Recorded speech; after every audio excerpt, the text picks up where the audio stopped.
बोली already Sochi real life but real life में कितना कुछ एक्साइटेड है? Oh, really, really excited. Living all those days जो मैंने अपनी शादी के वक्त जिया था 1 साल पहले, तो I can live all those times, जितनी रस्में हो रही हैं, जितने फंक्शंस हो रहे हैं, जो उर्मी के मन में चल रहा है, how she must be feeling, what she must be wanting, what she must be expecting. I think I know everything and I can very well connect with her character, because मुझे सब मालूम है कि उसके दिमाग में क्या चल रहा होगा, कैसे चल रहा होगा और क्या सोच रही होगी. So because it just a very newly experience for me. 1 साल पहले मैंने भी वो सब कुछ जिया है, सो I know it well. Balika Vadhu में एक वकील को मतलब जेठानी का रोल करने के बाद वापस एक लड़की कुंवारी लड़की जो शादी करने जा रही है, कितना डिफरेंट है. I will clear it better कि बालिका वधू में the character was very mature, but I was playing not even a teenage, not even an adult. I was playing a 13-year-old girl जो 5 साल के लीप के बाद 18 साल की होती है. But the character was so mature, इतना mature character था कि आपको देखकर लगता था that she must be 30 or 35. But of course I didn't pick up the show thinking that is an over mature character. But the character was very strong. बहुत ही उम्दा character था, बहुत ही strong character था.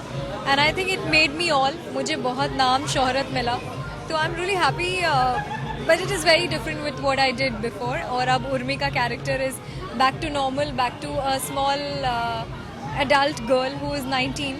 So yeah, glad to play my, not my age, but yeah, something to my age too. well, आजकल एक नया trend बना है कि नए सीरियल्स आते तो न्यू कमर्स को लॉन्च किया जाता है. आप एक वेल एस्टेब्लिश एक्ट्रेस है और साथ ही यहाँ पे आपके जो लीड एक्टर है वो भी वेल एस्टेब्लिश है, मोहित. कैसा लग रहा है, मतलब ये कुछ चेंजेस ला रहा है कि चलो जो पुराने एक्टर्स हैं उन्हें वापस उनका वो जो मुकाम है वो दिया जा रहा है? आई डोंट नो, सी जिस शो की जो रिक्वायरमेंट रहती है, मेरे ख्याल से कास्टिंग वैसे ही होती है. यस, फ्रेश फेसेस की बहुत डिमांड होती है क्योंकि she has to be young, she has to be bubbly, she has to be raw. But शायद इस शो की डिमांड कुछ और है. शायद इसमें वो ठहराव चाहिए, वो गंभीरता चाहिए, वो सोच चाहिए जो एक्सपीरियंस के साथ आता है. तो I think keeping that in mind, मुझे नहीं लगता कोई मौका देने के लिए कोई कास्टिंग करता है. आई डोंट थिंक सो कि टेलीविज़न बदल रहा है या फिर पुराने एक्टर्स को फिर से चांस मिल रहा है. Maybe that this character demands that somebody has to be a little experienced. तो शायद मुझे और मोहित को ये मौका मिला है that we being a part of this show.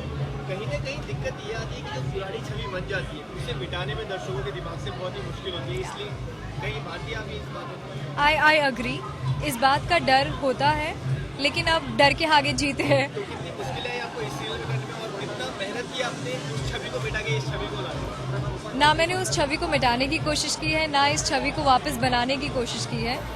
बस I played a character which was गहना, और अब एक नया कैरेक्टर है जो उर्मी है.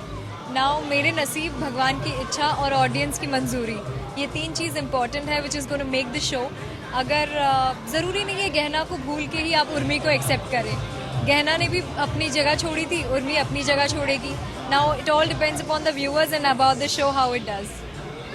क्या यूएसपी है, क्यों दर्शकों को ये सीरियल देखना चाहिए? यूएसपी ये है कि इसमें कोई यूएसपी नहीं है. The show is a normal show. कोई